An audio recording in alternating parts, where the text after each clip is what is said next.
A lot of people forget that there was another Greyhawk source book that came out that detailed events after the Greyhawk Wars, and I want to talk about it today on Greyhawk Ragnar.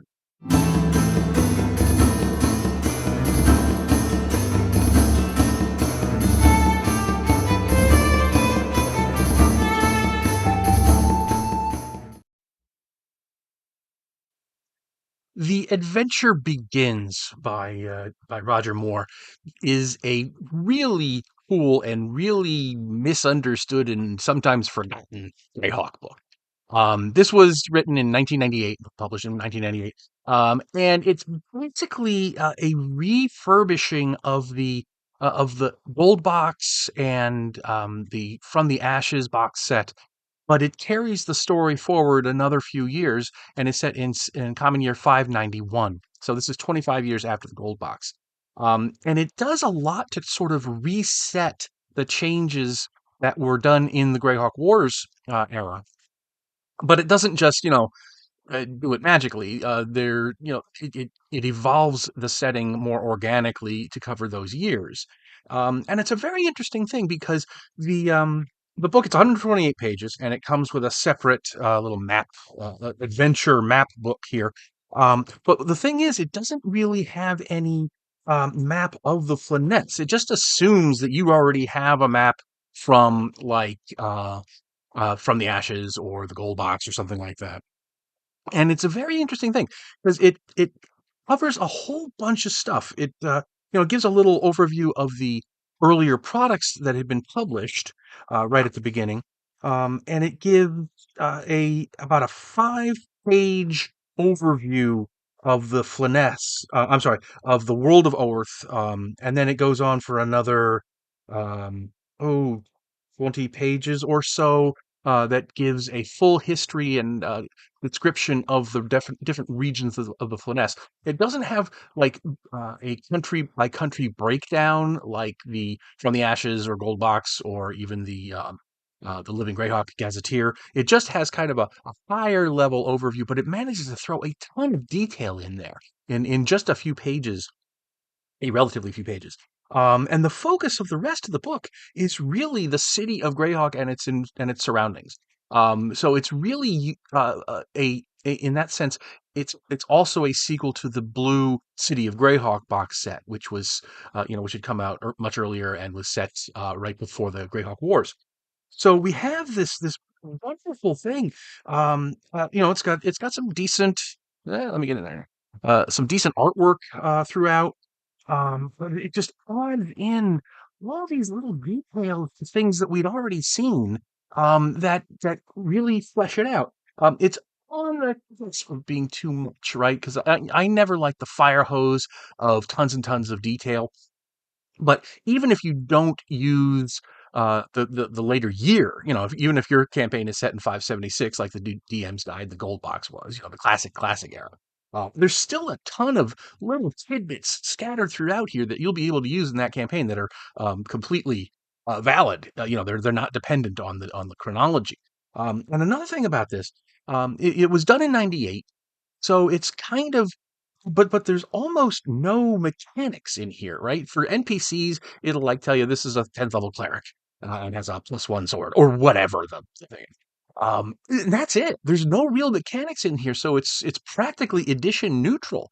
And I realize it came out just as TSR was kind of in its death throes, which is probably why it was largely ignored a lot. But I love this stuff.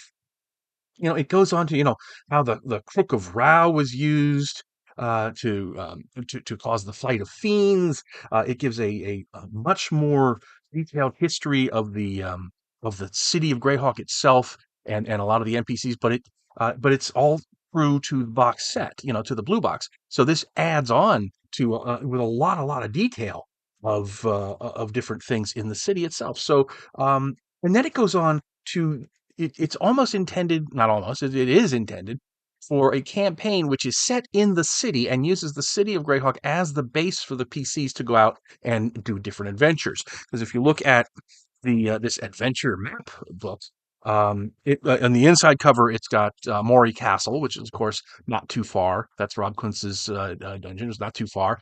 That was the one of the big things in there. It's got details of different towns and villages and strongholds that are right around Greyhawk. It's got a thing on the Isles of Woe, which is something that's like mentioned in the DM's guide in one of the artifacts and relics sections. It might even go back to Eldritch Wizardry. And lo and behold, here's a player's map of it.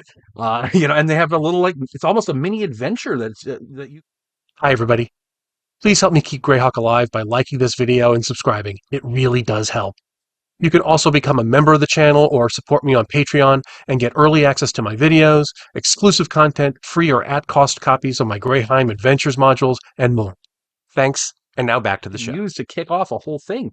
It's got ruins in the Mist Marsh. It's got different towns. It's got a map of Hardby and all these towns on the Wild Coast, and it's just got the Diamond Lake Mines, which is becomes a very famous thing later on.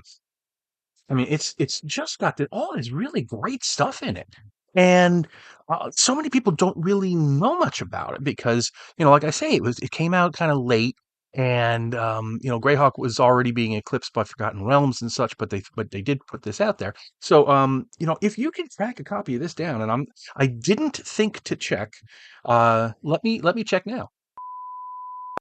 And it is, in fact, available on DM's Guild in both PDF and print on demand. A link will be below. And if you are carrying your campaign forward past the wars, which a lot of people do, I know, because you want, and this thing does an admirable job of cleaning up the mess of the wars. The Great Kingdom is still broken up, but now it's kind of settling down into a couple of major states that evolve out of it, based in North Province and South Province, and the center is still a mess. But there you go. It cleans up the giants in Kale Land, and Ayuz is kind of in check at this point, and it really makes the setting a lot closer to the original 576 era than it was in the 585 wars and post-wars era. So and like I say, even if you're not playing in 591, this thing has a ton of information that you will find immediately applicable to a 576 campaign. So I definitely suggest you check it out. And if you do, or if you've used it before, let me know in the comments. What do you think of it? Do you agree with me about its being kind of a lost gem in there? So I would love to hear your experiences with this book, or if you've used it, or if you've never heard of it before. Anyway, I highly encourage you to go check it out, and hope you're all having a wonderful day, and I will talk to you all later. Thanks for watching today's video. Please remember to hit the like button and subscribe to the channel. Below you'll find links to my Patreon, which helps make these videos possible. You'll also find the web store where you can buy my books, and my blog where you'll find all sorts of free downloads and other articles. Thanks, and have a great day.